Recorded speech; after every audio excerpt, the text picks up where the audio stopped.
Bonjour les joueuses, bonjour les joueurs, nous nous retrouvons aujourd'hui pour mon top 20 2021. Alors il ne s'agit pas forcément des plus grands jeux qui sont sortis en 2021, mais plutôt de mes goûts propres. En effet, si vous venez dans ma ludo-boutique, je vous conseillerais des jeux en fonction de votre profil. Donc certains d'entre eux correspondront, certains pas. Après, ce que je vous invite, c'est essayer de vous renseigner sur ces jeux ou de jouer dans ma ludo-boutique ou près de chez vous pour vous faire votre propre opinion. Alors, nous avons en 20e position un jeu de lettres et d'ambiance. Alors, c'est pas forcément le genre que je préfère, mais celui-là, je peux vous dire que je l'ai pensé avec ma petite famille et on a vraiment vécu des moments fabuleux, de bonnes rigolades. Il s'agit de l'Hippogramme. Alors l'Hippogramme, en fait, ça joue avec une application. Touc, comme ça, avec un petit hippopotame. Et ce qui est super rigolo, c'est qu'en fait, à chaque fois qu'on réussit, touc, on fait avancer le petit hippopotame. Et quand on dit, en fait, la lettre proscrite, touc, eh ben écoutez, ça nous fait une pénalité. Donc en fonction des défis, il faut soit atteindre la ligne d'arrivée, soit atteindre en fait le petit drapeau. Et en fait, c'est des niveaux progressifs. Donc en fait, on a une carte et on doit faire deviner un mot sur une fiche allant de 1 à 5. Alors attendez, je vais vous montrer. Hop. Comme ça. Et en fait, la personne doit faire par exemple deviner secrétaire, puisque c'est le 1. Oh là, l'hippopotame, il a perdu. Et en fait, on a donc un temps limité pour essayer de faire découvrir tout un tas de mots avec cette fameuse lettre proscrite. Alors des fois il peut y avoir deux lettres, donc c'est un peu plus difficile. Là par exemple j'ai pas le droit de dire ni M ni F, donc des fois c'est assez chaud, mais c'est vraiment chouette quoi. Donc un jeu qui révolutionne un peu le Time's Up. Donc on avait eu Olé Guacamole qui était sympa dans le genre, mais là l'application honnêtement ça apporte un plus parce que vraiment à la place d'un sablier, un petit hippopotame qui court, ça nous met vraiment la pression et c'est super rigolo quoi. Alors moi je suis pro application parce que je trouve que avec l'inventivité dont font preuve les auteurs de cette œuvre de l'esprit, puisque c'est pour moi un objet culturel et il n'y a pas photo là-dessus, donc on continue à se battre sur ce sujet d'ailleurs. C'est un outil supplémentaire pour nos auteurs pour essayer de trouver des mécaniques encore plus immersives, de s'appuyer sur un élément technologique pour rendre l'expérience de jeu encore meilleure quoi. Et l'hippogramme, c'est clairement on transcende en fait ce jeu grâce à cette application et non on ne joue pas un jeu vidéo, on a un outil supplémentaire à notre disposition. Donc l'hippogramme, très bien, 20e place, fort mérité. Hop, je range un peu mon hippogramme, d'ailleurs je vais y jouer ce matin. Ensuite, qu'est-ce qu'on a en 19e position? On a un jeu totalement différent, très original aussi, franchement. Il s'agit de Le Roi est mort. Alors, un superbe écrin d'ailleurs pour ce jeu. C'est un jeu de stratégie. Bon, alors ça, c'est pas avec. Ce sont les sleeves des Lannister de Game of Thrones. Mais bon, ça fait bien l'Angleterre quand même, non? Hop. Et j'ai mis mes cartes là-dedans. Vous voyez les cartes, comme elles sont jolies. Super belles. Et en fait, on a la map. Qui est super jolie aussi.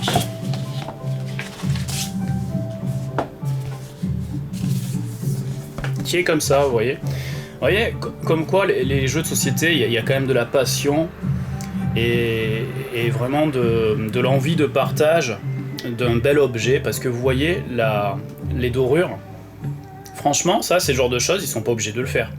Si on a affaire à des industriels, ils vont dire ouais bon moi ça coûte 1 centime de plus, on le fait pas. Et ben dans le jeu de société, vous voyez, même s'il y a une notion de rentabilité quand même malgré tout, parce qu'on est quand même un secteur relativement fragile, hein. C'est souvent des petits tirages.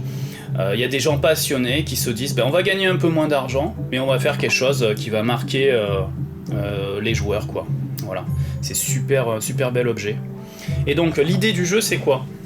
Donc en fait, On est à une époque où l'Angleterre est déchirée entre Gallois, Irlandais, Anglais et Français, vous allez voir, ils vont mettre leur grain de sel aussi, pour savoir qui va devenir roi d'Angleterre.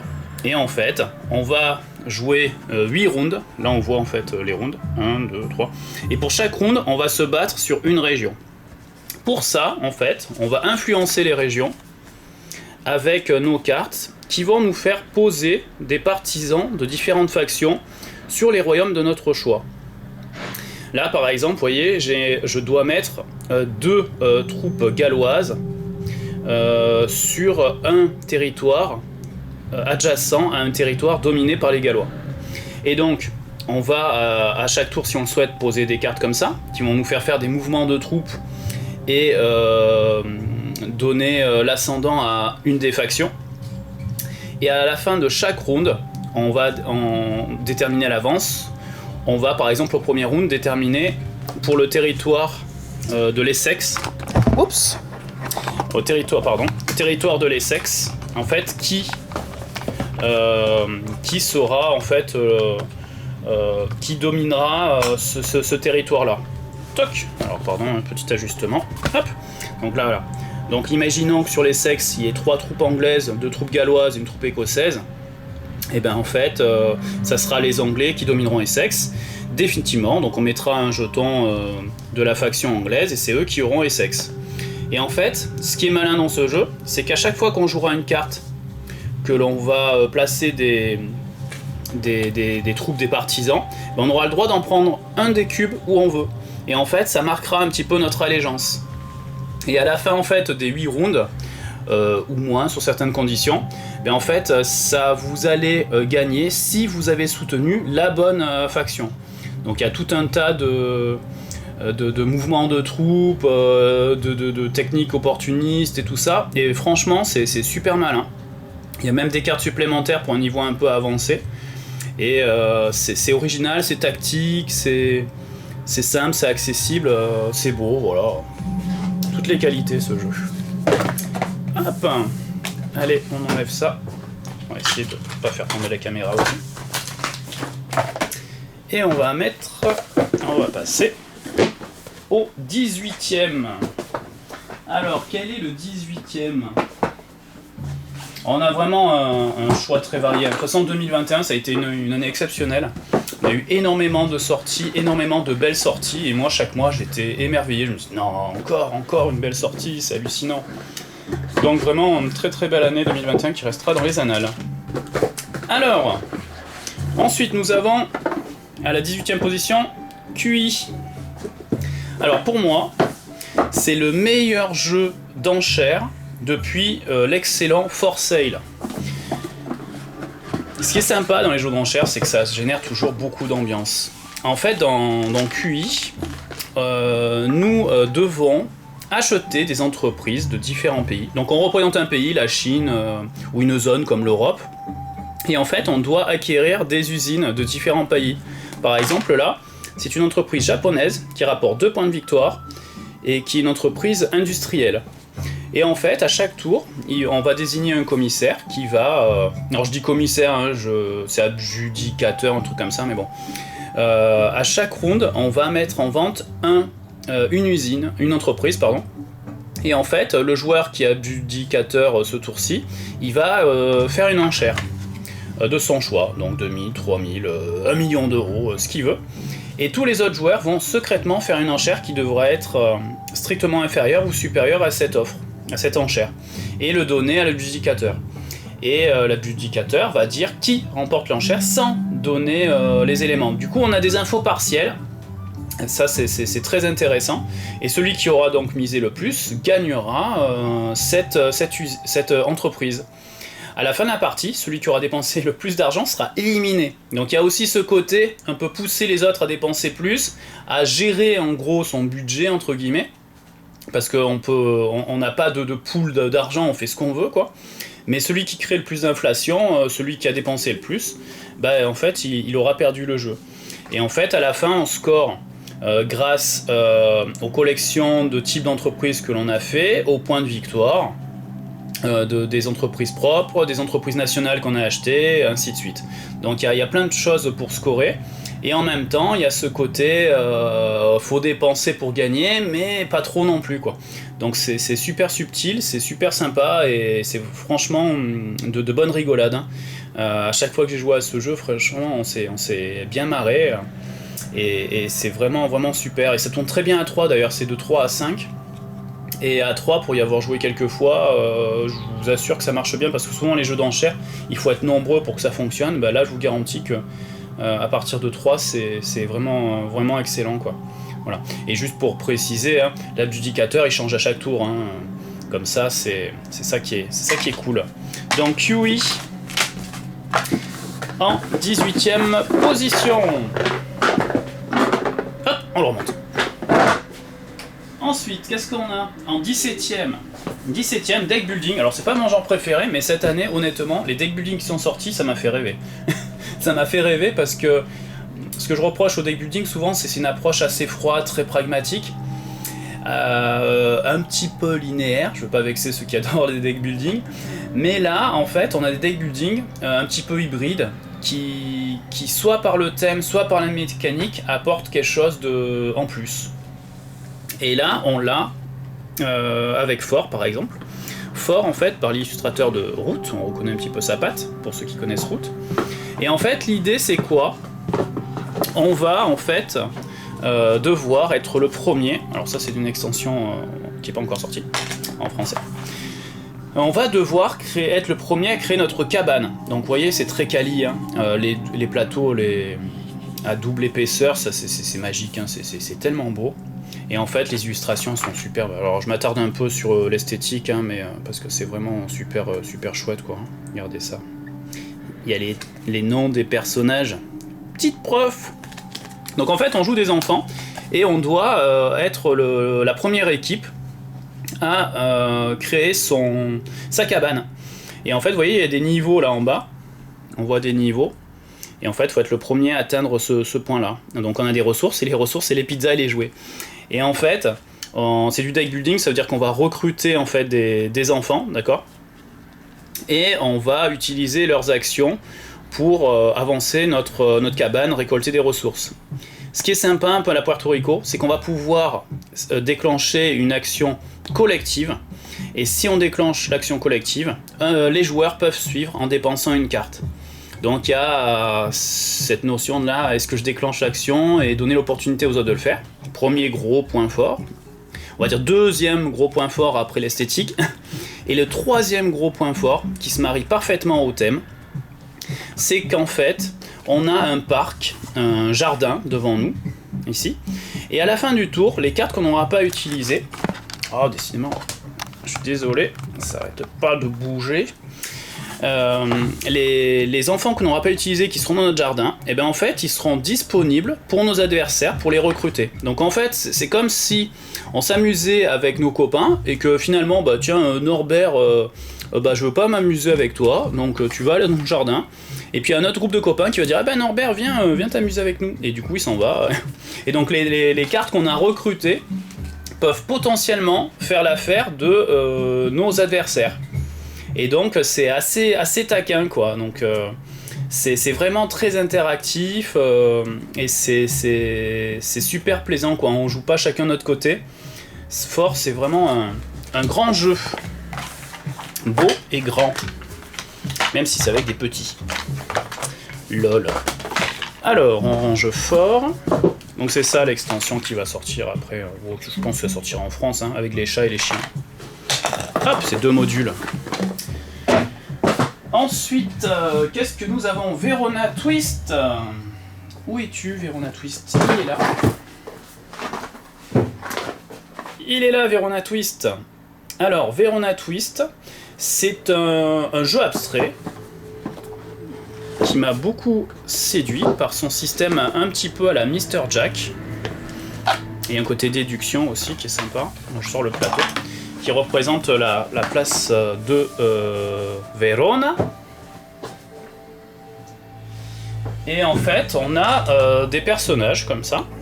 Le speech, c'est que Roméo et Juliette doivent se rencontrer sur la place principale de Vérone. mais déguisé, pour pas se faire pécho par Capulet. Et en fait, on a des personnages comme ça, qui peuvent être potentiellement les déguisements de Roméo et Juliette. Donc là, par exemple, alors c'est pas le pape, bon, c'est un religieux, quoi. Et en fait, tous les personnages vont être comme ça. Voilà, ça c'est le noble, la reine, voilà. Et les personnages, en fait, au départ, on va les déployer un peu comme on veut. Et à chaque tour, un personnage, un des joueurs, va déplacer un personnage en fonction de ses règles de déplacement, un peu comme aux échecs. Lui, par exemple, il se déplace en ligne droite. Donc par exemple, je peux me mettre là, je le retourne pour dire qu'il a été déplacé. On va de manière alternée déplacer nos personnages. Et à la fin du round, une fois que tous seront déplacés, le joueur qui joue Roméo et Juliette va dire si Roméo et Juliette sont dans la même zone, sachant qu'il y a deux zones, une cour extérieure et une cour intérieure ici. Donc admettons que Roméo et Juliette soient déguisés dans ces deux personnages-là, ils seront réunis, puisqu'ils sont dans la même zone. Donc on va dire qu'ils sont réunis, et du coup, Capulet, il va éliminer des combinaisons. Il y a 15 combinaisons, il va devoir éliminer celles qui ne correspondent pas. Donc par exemple, si cette combinaison elle n'est pas possible, hop, on la retourne. Et Capulet a 8 tours pour qu'il n'y ait plus qu'une seule combinaison sur les 15 possibles, quoi. Voilà, donc il y a vraiment ce côté anticipation, empêcher les personnages de bouger de la façon dont l'adversaire voudrait. Il y a vraiment une programmation sur plusieurs tours, mais en même temps c'est accessible, c'est très plaisant, les parties sont tendues, et c'est franchement très sympa. Voilà, si vous aimez l'expérience de jeu à la Mr. Jack, même si c'est vraiment deux jeux différents, hein. C'est un parallèle qui me revient souvent, mais honnêtement ça fait pas redondant avec Mr. Jack. Et on a ce plaisir-là, le petit cœur qui s'accélère quand on réussit vers la fin, avec peu de combinaisons, à rester caché des Capulets. C'est vraiment très, très agréable comme jeu, Verona Twist. C'est joliment fait, hein.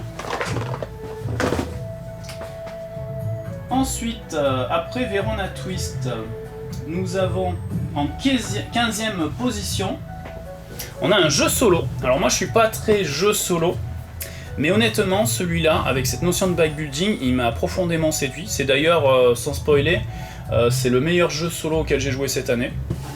C'est Warp Age. Alors c'est chaud patate pour gagner, je tiens à vous prévenir, hein, comme tout bon jeu solo, parce qu'un jeu solo facile, ça n'a aucun sens. Et Warp Age, c'est quoi le speech? En fait, on s'est garé avec notre vaisseau spatial et on va décider de dézinguer de la galaxie des vaisseaux mères de différentes races aliens. Et comme dans un jeu vidéo, on va avoir à chaque fois 3 chances de dézinguer le vaisseau mère. Donc à chaque fois, on fait des sauts dans le temps et on revient pour essayer d'éliminer le vaisseau mère. Et on a différents types de vaisseaux qui ont chacun leurs caractéristiques. Et on va devoir acheter des jetons que l'on va mettre dans un sac et tirer au fur et à mesure. Dès qu'on n'a plus de jetons dans notre sac, la partie est finie. Donc il y a vraiment ce côté un peu, le backbuilding, quoi. On recrute, on prend, on fait les meilleurs choix, on utilise, on rationne, on programme, et il faut qu'on prenne les meilleures décisions pour essayer d'éliminer les sbires des vaisseaux mères et enfin détruire le vaisseau mère et passer au niveau supérieur. Donc il y a 7-8 vaisseaux mères différents, et à chaque fois avec une approche différente, une difficulté différente. C'est rejouable vraiment à mort, et c'est très soigné. Il y en a même une petite histoire, un petit speech qui raconte en fait l'idée du jeu. Ça c'est dans la version série Héros Solo. On avait aussi le défi de la reine qui était sympa dans cette collection là, et je crois qu'il y en a un qui va sortir cette année aussi encore dans cette gamme là, quoi. Donc très sympa. Origame, c'est Renegade, franchement ils ont fait une belle année. Ils ont sorti de très très bons titres, vous verrez il y en a d'autres dans ce top 20. Donc à vous de deviner lesquels. Donc Warp Age, si vous aimez les jeux solo, même coopératifs, hein. Franchement moi ça m'est arrivé aussi de jouer à 2 avec mon fils. On prend les décisions ensemble, c'est pas exclusivement du solo, hein. Le solo on peut le jouer accompagné, on n'est pas obligé d'être seul face à son jeu si on n'est pas fan du genre, quoi. Moi j'ai fait les deux versions, je me suis régalé autant en coopératif qu'en solo, et vraiment très bon, quoi. Warp Age. Ensuite 14e, c'est un jeu de chez qui 14e? Peut-être Origame. Et Renegade? Qui c'est? Oh bah oui, The Hunger. The Hunger, alors ça c'est super beau, c'est de Maître Richard Garfield, le créateur de Magic, qui commence à avoir une belle petite ludothèque hein, au niveau de ses jeux, de son CV, au-delà de Magic, hein, il peut juste mettre Magic sur le CV, ça suffira à gagner le respect de toute la galaxie, mais bon. Il sait pas faire que ça, et il le prouve encore une fois avec The Hunger, qui rentre dans mon top à la 14e place. Et en fait, The Hunger, c'est un deck building où, illustré comme je vous disais, c'est pas linéaire en fait. Le deck, en fait, on joue un vampire et on va se balader sur une map en s'éloignant de plus en plus du château. Mais attention, si jamais on ne revient pas au château avant le lever du jour, on sera détruit et on perdra immédiatement la partie. Donc en fait, on va se balader, vous allez voir le plateau il est magnifique aussi. On va se balader sur un parcours en fait. Donc je déplie pas, peut-être pas toute la table, mais toute la map, allez si je vais le faire, soyons fous. Hop, voilà, bon, on voit pas tout. Mais bon, on part du château là. On part du château. Et en fait, il y a différents trajets. Et on va se déplacer. Recruter des cartes. Quand je dis recruter des cartes, c'est bouffer des humains. Mais quand on va bouffer des humains, on va scorer. Mais on va pourrir son deck. Puisque on se déplacera moins vite si dans notre deck on a des humains. Et en fait, il va falloir qu'on aille à différentes zones pour choper des trésors, pour scorer. Et on va devoir digérer les humains. Donc en fait, en fonction des lieux, on va pouvoir se débarrasser de nos decks. Donc il faut programmer en fait nos achats, entre guillemets, la nourriture que l'on va prendre en fonction de la zone où on se trouve. Et au plus on va aller loin, au plus on va pouvoir marquer des points, mais au plus on prend de risques. Donc, ce qui est sympa dans ce jeu, c'est l'esthétique, le thème, la prise de risque et ce deck building qui est loin d'être froid comme un vampire. Et franchement, c'est vraiment très agréable quoi. Très sympa. Voilà encore un deck building qui se démarque par son originalité. Et ça rencontre un grand succès commercial parce qu'il est en rupture depuis plusieurs mois maintenant, The Hunger. Donc dès que vous le trouvez, foncez. Hein. The Hunger, 14e. Ensuite, qu'est-ce qu'on a en 13e position? Ah, là aussi on a du bon. Franchement, on a du bon, mais en termes d'esthétique, oh là là, qu'est-ce que c'est beau. Et donc en 13e, on a le Superbe Ibashi, que vous ne trouverez sans doute pas en boutique à l'heure actuelle. Et hélas, Ibashi, c'est un jeu de dextérité. Et là aussi, franchement, bonne rigolade. On est en fait des cuisiniers dans un restaurant japonais et on va devoir servir des plats à nos clients en récoltant des différents ingrédients comme le canard, les champignons, les morues, tout un tas de trucs. Et en fait, pour ça, on va projeter sur un joli plateau, un magnifique plateau, des tokens. Alors ça, c'est l'extension. Qui rajoute des trucs en plus avec des baguettes et tout ça sympa. Et en fait, vous avez des tokens de poker en vrai plastique. Vous voyez, ils sont sympas. Et sur laquelle vous avez des valeurs. Et en fait, vous allez les projeter sur la map, face cachée, et sur les différents ingrédients et sur des actions spéciales. Et celui qui aura mis la plus grande somme pourra acheter en fait les ressources, mais sachant que les ressources sont limitées. Donc si on est peut-être le deuxième à mettre la somme la plus grande, on va peut-être se faire avoir et ne pas pouvoir récolter le riz ou les crevettes. Voilà. Et il y a des petits éléments comme ça avec des actions supplémentaires qui permettent de renvoyer un jeton en plus. Et c'est marrant parce qu'il y a à la fois le côté dextérité, parce qu'on va pouvoir pousser les tokens de poker, et le côté stratégie en se disant je joue avant, j'essaye de prendre plutôt ça, j'essaye de mettre ici, comme ça je vais vendre des ressources et gagner de l'argent. Et tout le matériel est juste parfait quoi. Et c'était un jeu qui était en Kickstarter, et qu'on a la chance de trouver en retail. De toute façon, dites-vous que tous les très bons jeux que l'on trouve en Kickstarter, ils finissent par faire une belle carrière en retail, c'est obligé quoi. Et même les, vous voyez, même les billets sont super beaux. On est loin du Monopoly au niveau qualité du billet. Spéciale dédicace à nos amis d'Hasbro. Voilà. Et donc on a vraiment quelque chose de super quali et c'est agréable. Qu'est-ce qu'on a rigolé à ce jeu. Voilà, on en rigole. Bah voilà. Après, si vous voulez venir tester les jeux, hein, c'est quand vous voulez à la boutique. Hein. Donc venez dans ma boutique, je serai ravi de vous faire tester, de jouer avec vous. C'est top niveau quoi. Donc alors je range mon petit Hibachi. Voilà. Ensuite, qu'est-ce qu'on a?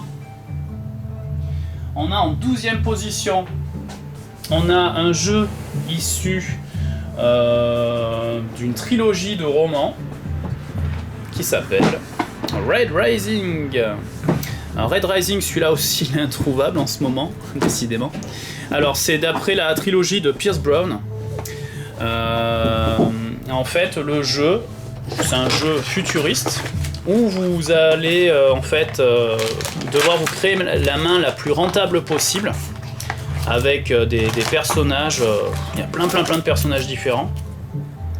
Et en fait, l'idée, c'est qu'à chaque tour, c'est très simple, vous allez prendre une carte de votre main, la jouer sur une planète, sur une zone spécifique, qui va déclencher l'effet de la planète, et va vous permettre de gagner des points, des majorités, d'enclencher des choses qui vont vous précipiter vers la fin de partie. D'ailleurs, ce qui est génial, c'est qu'il y a plusieurs fins de partie possibles. Donc il y a ce côté un peu maîtriser la fin, ça j'aime bien, c'est une mécanique que j'aime beaucoup dans les jeux. Et en fait, vous allez scorer à la fin avec les cartes que vous avez, plus si vous avez réussi à faire les prérequis et les collections qu'on va vous demander.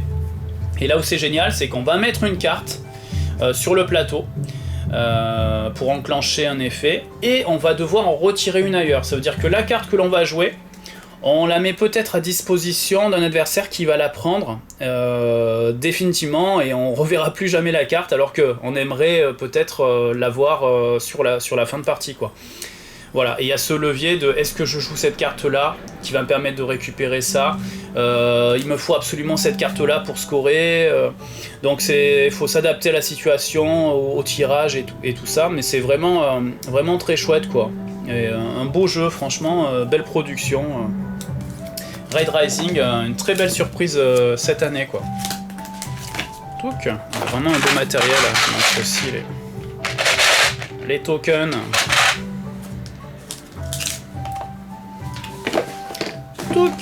Voilà pour Red Rising. Un super jeu. Il fonctionne très bien à deux d'ailleurs au passage. Hein. Red Rising. Ensuite, et il marche aussi très bien en solo. Alors, nous sommes à la 12e position. Eh ben, c'est le dernier. Hein.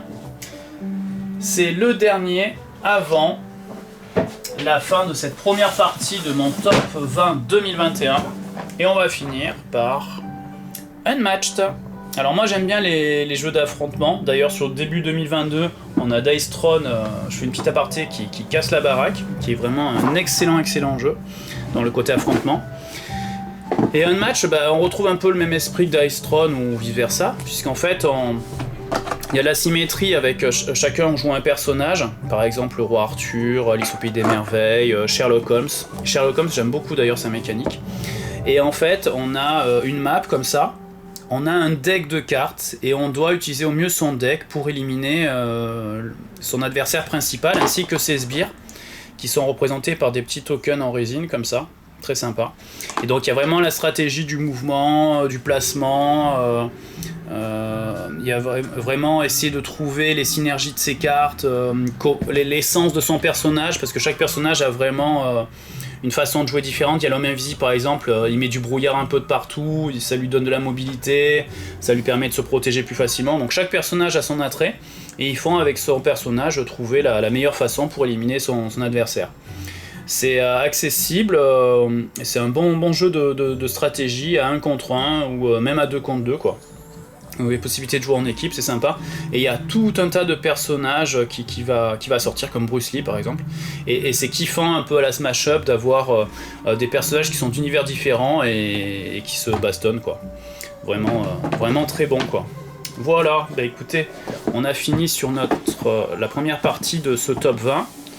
Je vais mettre un petit peu les différents jeux. Je vais essayer de ne pas faire tomber encore mon caméscope. Hop, on va les mettre ici. Voilà. Donc The Hunger, Ibashi, Unmatched, Warp Age, Red Rising, Verona Twist, l'hippogramme, avec son application. Voilà, tous les jeux, la première partie de ce top 20 2021, que vous pouvez acheter via ma boutique en ligne sur monludicaire.com. Vous pouvez également venir les tester et les acheter pour ceux qui sont disponibles évidemment dans ma boutique physique. Voilà, je vais quand même vous faire un petit résumé ou pas? Non, ça va, allez, vous verrez en arrière la vidéo si vous voulez voir le classement du 20e au 11e. Je vous souhaite un bon jeu et je vous dis à bientôt pour la deuxième partie de ce top 20 2021. À bientôt!